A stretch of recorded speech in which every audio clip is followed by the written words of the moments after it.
o gatuang landline 253-8846. Ang nakatagad sa ako ang atensyon kay actually ang ako ang gihimo gyud no ang sa nangita ako og mga topics para karong udtuha akong nauna og tan-aw no ang kining official website sa ato ang Korte Suprema. Ug unya kung imo makita din ha no sa bag-ong website sa Korte Suprema naa dihay mga tweets no gikan mismo sa sa ilahang information office. Ug usa sa mga nigawas no nga mga nanghitabo dinha sa sulod sa Korte Suprema ang kining pagpamulong sa ato ang Chief Justice of the Supreme Court, si Chief Justice Bersamin dinha sa pundok sa mga sheriff no didto ni nahitabo didto sa Pampanga. Ug ang nakaalinggat sa ako ang pagtagad tungod kay dunay bag-o lang nga kaso nga hisgutan ang ato ang Korte Suprema nga diin ang usa ka sheriff mismo gidismiss from the service no. Ug unya ako ni pagahisgutan tungod kay dunay ni siya kalambigitan sa kini bitawng dunay gibayad nga dunay giintrigar nga kwarta ang usa ka partido dinha sa usa ka foreclosure case sa kaso ug giintrigar ni ngadto sa maong sheriff kay aron unta ibayad sa kining publication sa newspaper apan ang nahitabo wala mabayad ang mao nga kwarta. Ug mao ni ang akong pagahisgutan in connection pod sa kadtong pagpamulong ni Chief Justice Bersamin sa kahugpungan sa mga sheriff didto sa Pampanga. Ug unya kay naghisgot naman jud ko no bahin sa kining official website sa Korte Suprema bag-o kaayo ni nila no bag-o kaayo nga ilahang giusab ang ilahang website ug ato ning hisgutan especially nga ako pug ilambigit niini ang kining Supreme Court e-library no. I think nakadungog na siguro mo niini kining kabahin sa e-library pero ato ni siyang palawman ug akong hisgutan atong i-diskuter nganhi ngano man nga mas importante man gyud nga kung doon natay pangitaon nga mga kaso sa Korte Suprema, doon natay pangitaon nga mga resolution, mga circulars or mga reports no nganong mas maayo man gyud nga atoan na siyang makuha gikan gyud sa official website sa Korte Suprema. So atong i-explore no unsa ni ang mga kabag-uhan nga atong makita sa official website sa ato ang Korte Suprema ug kamo mismo nga dunay mga internet connection inyo ning ma-access no ang official website sa ato ang Supreme Court sc.judiciary.gov.ph. Okay? Ug unya kung doon na patay higayon atong hisgutan po dinhi ang resulta sa mock elections no. Actually napublikar ni siya sa Rappler ug unya na awhag ang akong pagtagad niini tungod kay na-appeal niini ang mock elections sa senatoriables no nga gihimo sa atuang Lex Circle sa University of San Carlos School of Law and Governance. Ug unya kung doon na pagyud higayon pagyud akong hisgutan pud ang kining bag-o nga balaod nga gipirmahan ni Presidente Duterte kabahin ni ining speech pathology. Okay? Sige. So una sa tanan ako ang unahon ang kining website sa Korte Suprema nga ako ang gihisgutan kaganina no. So kung ikaw mismo tigbisita ka sa website sa Korte Suprema sa una ug unya karon imong tan-awon no. Imong tan-awon ang kining ang website sa Korte Suprema makaingon ka nga dunay kalainan no sa nanghitabo sa kining sa kining website sa Korte Suprema. Okay, ang una niini is kung imong tan-awon no imong makita dinha sa website sa Korte Suprema naa dinhay portion nga diin magkuan nimo about sa SC or SC stands for Supreme Court, di ba? So makita nimo dinha about the SC, makita nimo kinsa ang mga incumbent nga mga justices, kinsa ang mga karaan nga mga justices, unsa ang history sa Korte Suprema, unsa ang brief nga overview sa Korte Suprema, kining naay gitawag nila nga gender disaggregated data ug unyang katapusan ni sa ubos this month in history. So sa ato pa sa una man gud nila nga website, sa front pa lang daan makita na nimo sa una ang kadtong mga nanghitabo, no, sa historya sa ato ang Pilipinas kabahin sa Korte Suprema sa kana nga particular nga buwan, no. Pero sa pagkakaron inigtan-aw pa lang nimo, inigabli pa lang nimo sa website sa Korte Suprema ang imong makit-an, no. Makit-an nimo ang kining ang kining mga lingkuranan sa mga justices of the Supreme Court, no. So mao na ang makita nimo sa website. Pero dili na nimo makit-an dinha ang kadtong mga nanghitabo, no. Naalang kay makita sa pinakaubos mura siya og makita nimo dinha ang unsa ang historya, no. Ang history sa buwan sa Abril, particularly ang kanang bitawng ang kanang sa particular nga adlaw, no, nga diin umaabot ang mao nga history. So pananglitan imo makita dinha sa ubos for April 18, 1918, no. In 1918 matud pa sa history sa Korte Suprema ang ika-82 nga associate justice ug ika-16 nga chief justice Honorable Claudio Tejanque was born. So mao ni ang in 1918, April 18 particularly in 1918 nataw ang ika-16 nga Chief Justice sa Korte Suprema. Na kung gusto ka nga imo makit-an mismo ang tibuok nga history sa buwan sa Abril, no, imo nang makita sa kadtong about sa Korte Suprema. So ako ning gi-scroll karon, no, ako tong gi-press ang kadtong this month in history. So naa din makita nimo ang nagkalain-lain nga mga istorya sa buwan sa Abril, particularly ang istorya nga related sa Korte Suprema. So naa dihay sa April 1, na sa April 2, ug unya akong gitan-aw ang kanang nahitabo, no, sa adlaw nga Abril 13. So sa Abril 13 di ay ni adtong 1872, no, ang pinaka 18 nga associate justice sa Korte Suprema ug ang ikaupat nga chief justice sa Korte Suprema nga si Honorable Ramon Q. Avancenia maupod ang iyahang adlaw nga natawhan. So karong adlaw 1872. Ug unya naapoy lain nga history karong adlaw sa ato ang Korte Suprema, no. In 2010 ang rules of procedure for environmental cases gimugna, no.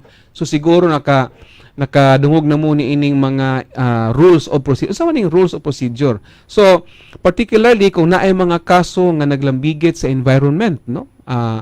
Mga kaso bakaha nga diin ang thrust ni ini is do na bakahay mga naigo sa landslide ug unya kanang dunay mga nasakitan, no, nga mga tao ug unya dunay panginahanglan nga kinahanglan mo pasaka sila og kaso sa ato ang mga korte. So dunay gimugna nga mga rules of procedure particularly sa environmental cases. So ang kadtong mga mupasaka og kaso, ang kadtong mga gikasuhan kinahanglan nga musubay sila sa kining gimugna nga rules of procedure for environmental cases in 2010. Okay? So mao na ang nahitabo sa karong adlaw ug ato nang makita mismo dinha sa official website sa Korte Suprema. Now, sa dili pa siguro kung mupadayon, ako ning nahisgutan nga ganina, ngano man nga kinahanglan kaayo nga ato ang makuha nga material o ato makuha nga source of information. Gikinahanglan gyud nga ato nang makuha gikan sa official website sa ato ang gobyerno. Now, I think ang mga millennials maka-relate ni ini, no, tungod kay nga naman sa pagkakaroon manggod nagkalain-lain nga mga impormasyon ang ato ang makit-an, no, dinha sa social media, dinha sa nagkalain nga mga platform, no, lain-lain, no, mga impormasyon. Ug unya ato pong nakita o kita mismo kinahanglan ta nga cautious, no, tungod kay ang kini nga mga information na ay mga tinuod nga mga information apan do na po'y mga peke or kini mga fake nga mga news nga mga information. So ang rule of thumb gyud ni ana, no, ang kining ato ang na katunan din na sa ato ang eskwelahan, especially din sa ato ang Universidad sa San Carlos, is ang rule of thumb ni ana kinahanglan ang information nga imuhang makuha ug ang imong makahang i-share, imong ipaambit, kinahanglan nga gikan mismo sa official nga website sa ato ang gobyerno. Kay ngano man tungod kay dunay prinsipyo sa balaod, no, nga ang kining mga informasyon nga imong makuha mismo gikan sa gobyerno, whether ma executive branch, whether ma legislative branch, whether ma judicial branch sa ato ang gobyerno, or gikan makaha sa mga nagkalanlain nga mga departamento, nagkalanlain makaha nga opisina sa gobyerno, nagkalanlain makaha nga mga opisyal nga mga tao gikan sa gobyerno, dunay prinsipyo nga nag-ingon nga ang ilahang gihimo regular, no, meaning there is a presumption of regularity in the performance of functions. Nga sa ato pa, kung dunay balaod nga ipublikar ang ato ang legislative branch of government, kung dunay balaod nga gipost din sa ato ang sa ato ang executive branch of the government, pananglitan, dunay mga balaod Republic Act nga gipost din sa kining PCOO, kaning Presidential Communications Office sa gobyerno, o dunay mga speech man kaha si Presidente Duterte, kung imo nang makuha mismo gikan sa gobyerno kana nga mao nga information, opisyal na nga informasyon, ug dunay presumption ni ana nga sakto ang informasyon nga imong nakuha. So importante kay na sa pagkakaron, no, tungod kay sa ako nang ikaingon kaganina, nagkalain nga mga informasyon ang musugat nato kada adlaw, informasyon nga tinuod ug informasyon usab nga dili tinuod. Now ako ning gisgutan dinhi sa ato ang website sa atong Korte Suprema, tungod kay kung mangita ka og kaso nga gidesideran sa Korte Suprema, mangita ka og mga resolusyon, mga circular sa Korte Suprema, dapat nga imong kuhaon sa gobyerno, ug ang gobyerno nga akong ipasabot ang Supreme Court of the Philippines. Ato ning hisgutan human sa pipila ka mga pahinumdom. Kasing-kasing sa balaod, laing serbisyo publiko sa istasyon DYRF. Balik ta sa atong tulumanon, kasing-kasing sa balaod, ang atong takna alas 12:35 na sa kaudtuhon. Kini gihapon si Attorney Glenn Capanas, no, gikan sa University of San Carlos School of Law and Governance. Ang kaganina nibiya ko sa kadtong ang last na to nga gihisgutan kining kabahin sa kausaban sa official website of the Supreme Court, ug ako ang gi-explain ngano nga importante kaayo nga ang atuang makuha nga impormasyon, atong makuha nga data, kinahanglan nga atong makuha mismo gikan sa gobyerno.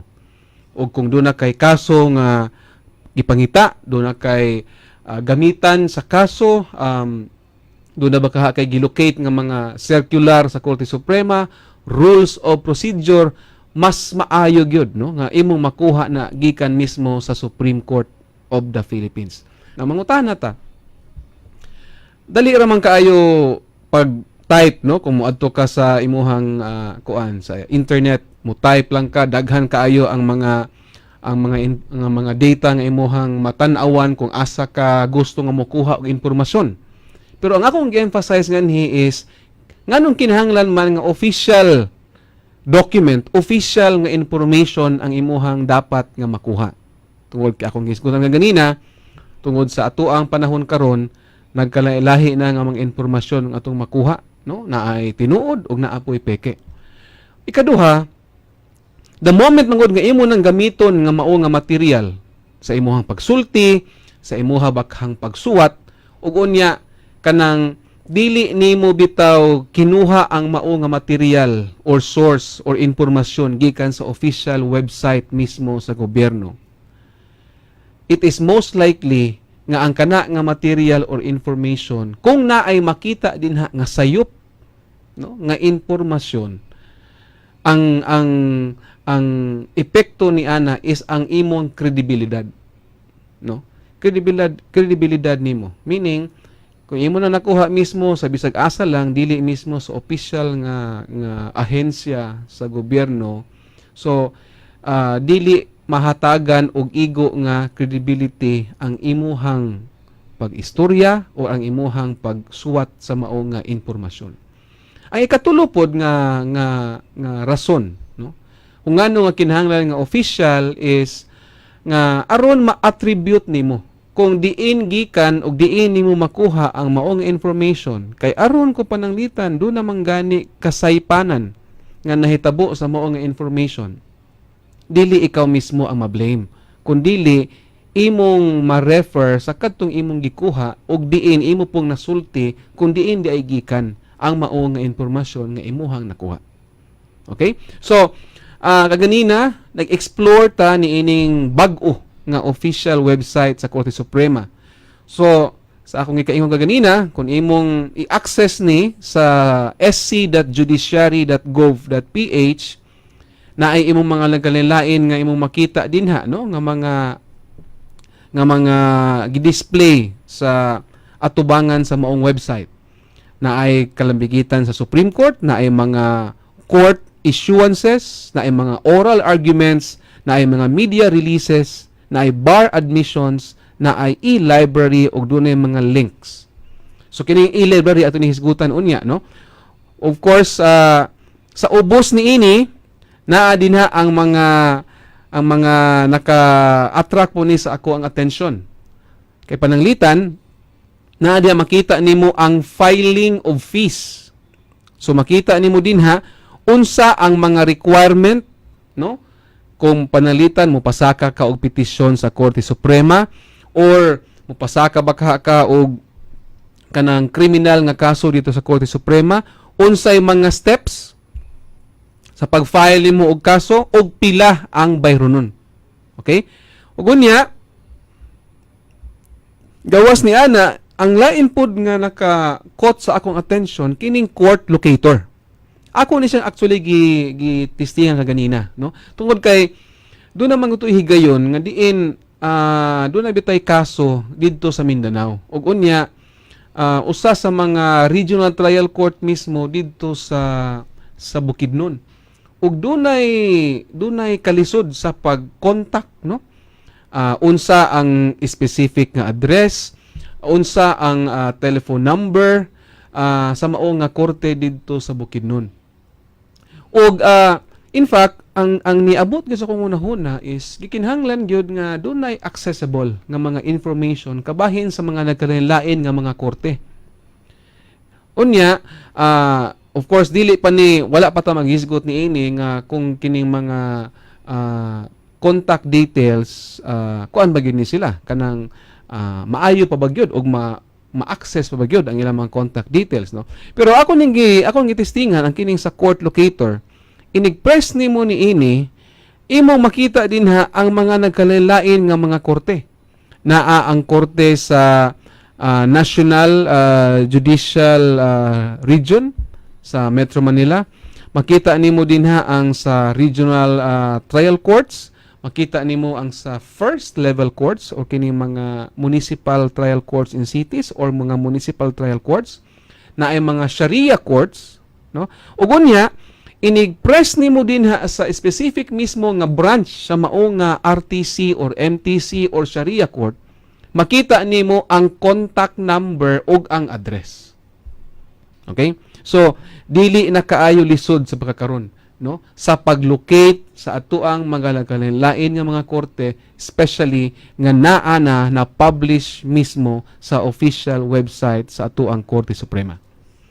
Lain akong nakit-an dinhi is kining judicial vacancies. So makita po nimo din ha unsa ang mga nagkalain nga mga positions nga diin na ay nagkinahanglan, no, og mga tao nga pilion or i-nominate sa Judicial and Bar Council og pag-appoint mismo sa hingtundan nga opisyal sa ato ang gobyerno. Ug unya naa po din ha nakabutang ang mga forms, no? So kung dunay kalisod ang usa ka tawo sa paghimo og porma nga unsa ba kay iyahang ipasaka sa korte, no? Naay mga forms na daan. Naa nakabutang din ha in fact imong ma-access ang mao nga mga porma.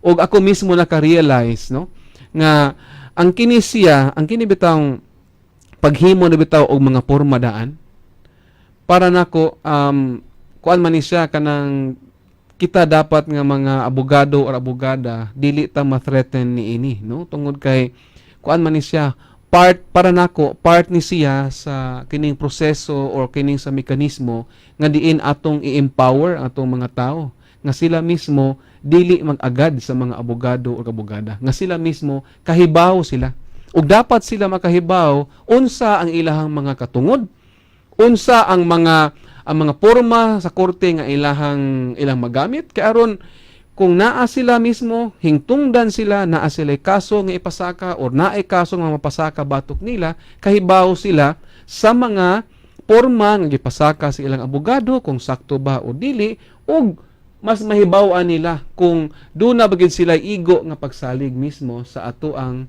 mga abogado o mga abogada. Okay? So,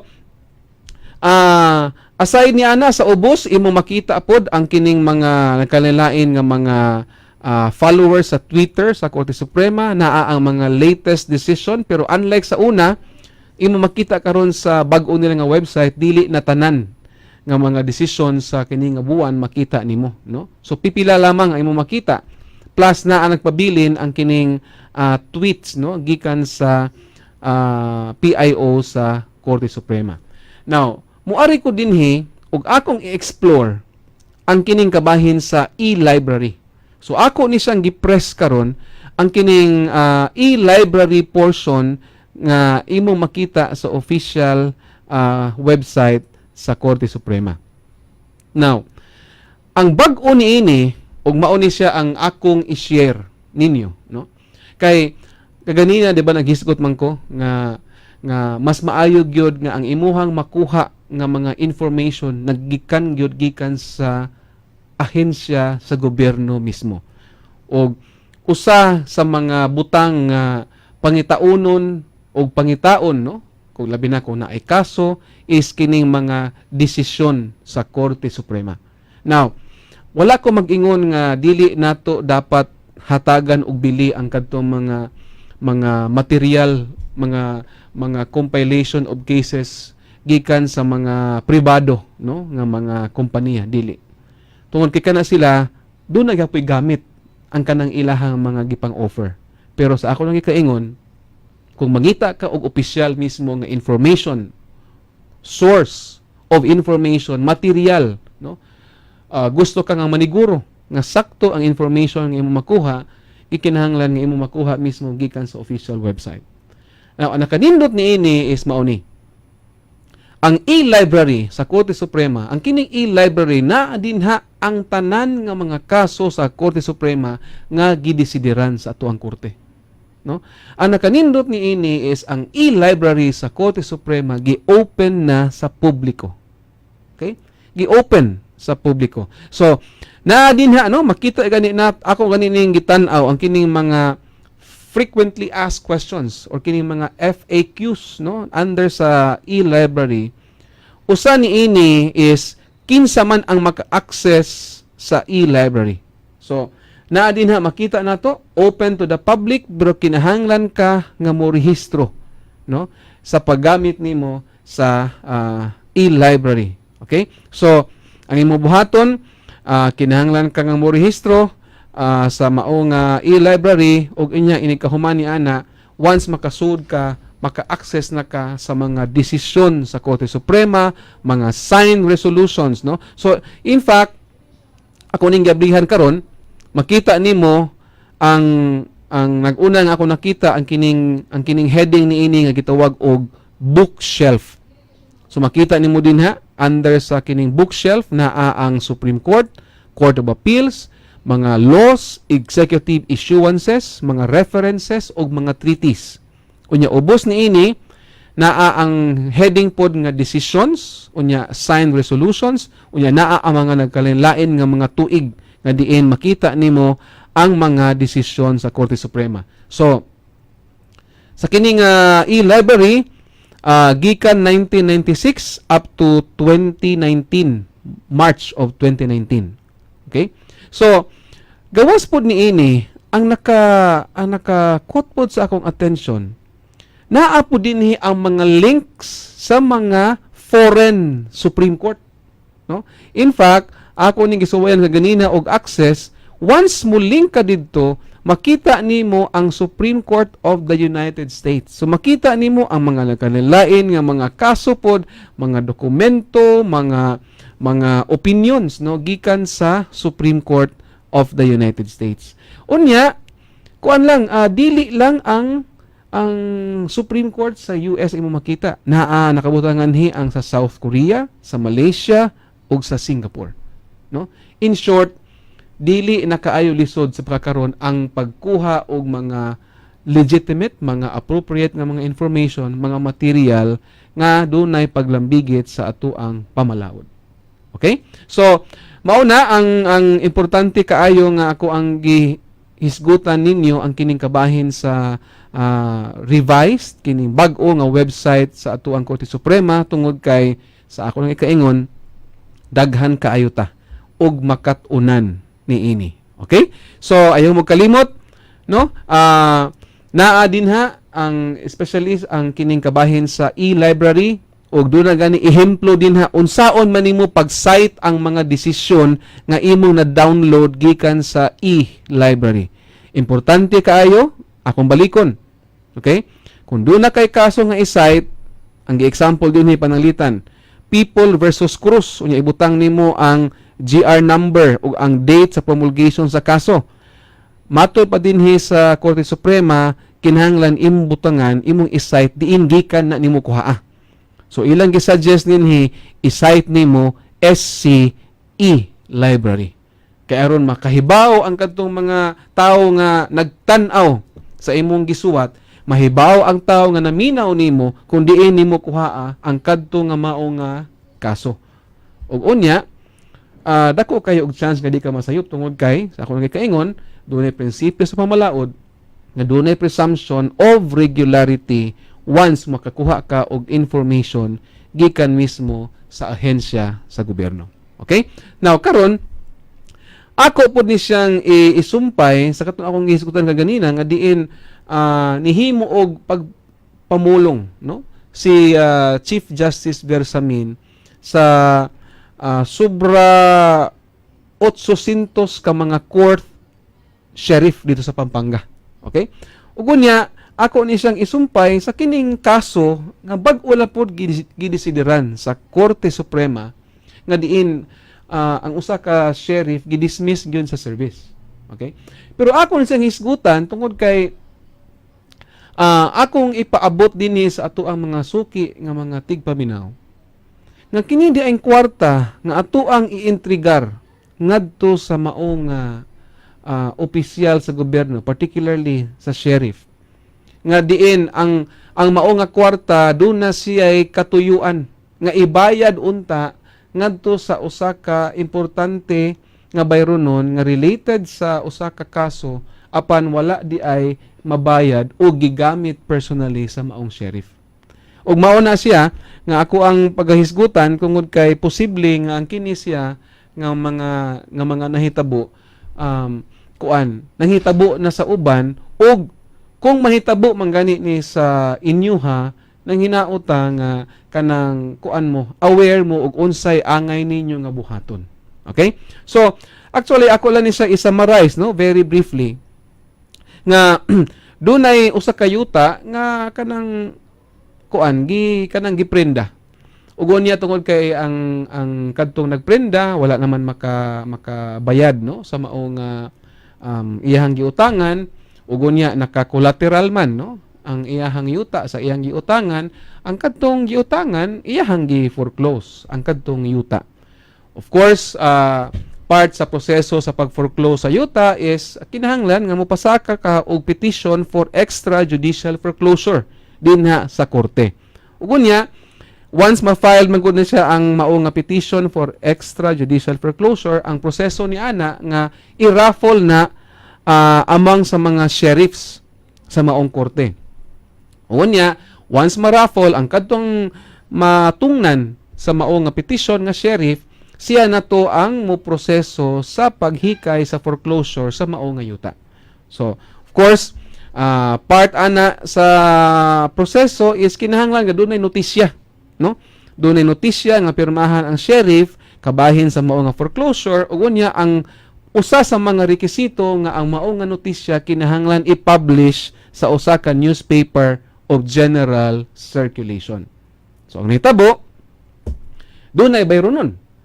Kay i-publish man ni siya sa usa ka newspaper of general circulation. So ang nahitabo nga ang kuan, no, ang kadtong mortgagee, ang kadtong giprindahan, nihatag na di ay og kwarta ngadto sa sheriff para ibayad sa newspaper nga mo publish sa maong notice. But it turned out nga wala di ay mapublikar ang mao nga notice, og in fact na-confirm pod nga wala di ay mabayre ang kadtong publication fee sa pagpublikar sa mao nga notisya. Ug mao to nga napasaka ang kaso batok sa maong sheriff, ug ang explanation is nagasto di ay sa maong sheriff ang gihatag nga kwarta nga para unta ibayad sa newspaper nga nag-publish sa mao nga notisya. Ug unya, of course, niabot sa Korte Suprema ang desisyon sa Korte Suprema nga dili maayo ang gibuhat.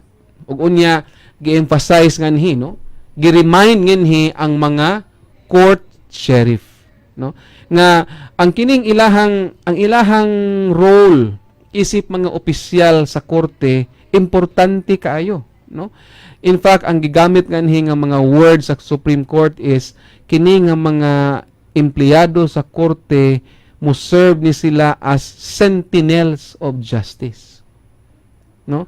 Kay kung dili ni sila maghimo sa ilahang obligasyon, sa ilahang role isip opisyal sa gobyerno, makadaot na siya sa pagsalig sa publiko dinha sa ato ang mga korte. So, kikinahanglan nga muli kay gyud sa mga paghimo og mga dili maayo nga mga gimbuhaton, ug unya kinahanglan i-preserbar gyud ang ilahang imahen sa integrity, no. Ug unya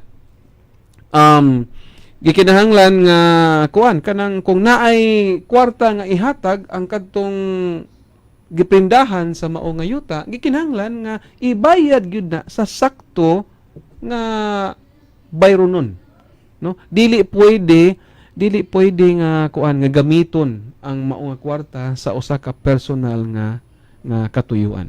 So matud pa sa korte niining kasuha, nakasa, no, nakasa ang maong sheriff, okay, tungod kay wa niya gihimo ang iyahang buluhaton nga iyahang gisaad nga iyaha untang ibayad ngadto, okay. Ug unya ikaduha, nisaad pagyud ni ang mao nga sheriff nga kanang iyahang ipa-publish ang mao nga notice sa foreclosure apan ang pag-publish mismo wala man gani di ay mahitabo. Okay? So tungod niini nga sa laod, gitibang-timbang sa Korte Suprema, no, dili gani igo di ay, no, nga pila pa ka katuig sa imuhang serbisyo bisan pa og maupa na ang primero nimo nga pagkasa, but tungod kay kuan kanang napamatud-an nga bugat kaayo ang sala mismo, okay.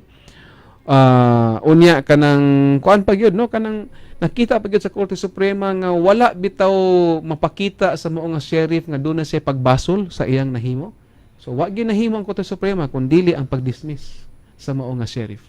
Og ang leksyon ni ana on the part po sa katong mga tao, mga partido nga naa din na sa korte is mas maayo gyud nga ato ang i-monitor ang kining mga kwarta, no, nga ato ang gi-intrigar dinha sa mga opisyal sa gobyerno nga intended para ibayad sa sakto nga mga bayronon kabahin sa kaso.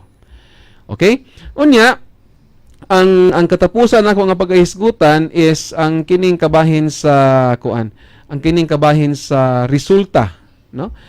Resulta sa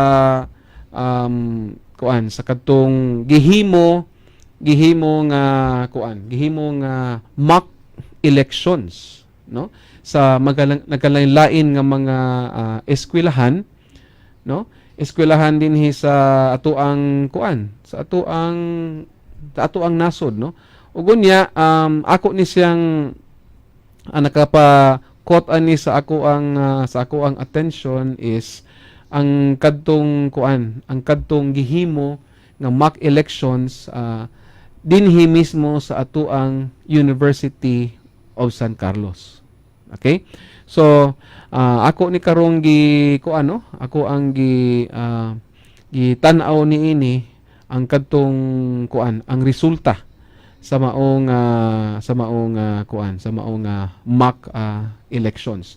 Ug unya kanang ang mga naa didto, no, nga mga eskwelahan nag-una niini ang University of the Philippines dito sa Metro Manila. Ug unya apil pod niini ang University of Santo Tomas. Ug unya ang lain pod is ang dinhi sa University of San Carlos. Ug unya kaayo, no, kanang kayo importante kaayo ang mga resulta nga nanghitabo. Okay, so kini siya na-publish ni siya, no, sa kining Rappler April 12, 2019. So na dinhi ang resulta gikan mismo sa University of the Philippines in Baguio nga gihimo ni adtong April 9. Naapo dinha ang gikan sa University of the Philippines Manila, no? Unya University of Santo Tomas sa College of Accountancy, ug unya University of San Carlos School of Law and Governance nga gihimo sa ato ang Lex Circle. Out of 748 total registered voters, dunay 82.49% nga ni cast mismo sa ilahang mga votes. Na kung gusto mo nga inyo makita mismo unsa ang mga resulta sa kadtong senatorial mock elections, inyo na makita mismo sa website sa Rappler o imo makita kung kinsa ang mga nanguna sa maong nga resulta sa mock elections. Okay, so wala na tayo panahon, engineer. Daghang kayong salamat sa ato ang mga suki nga mga tigpaminaw nining atong tulumanon kasing-kasing sa balaod. Hangtod na lang pod sa sunod ngayon gayon kini gihapon si Attorney Glenn Capanas. Mayong hapon kadtong tanan.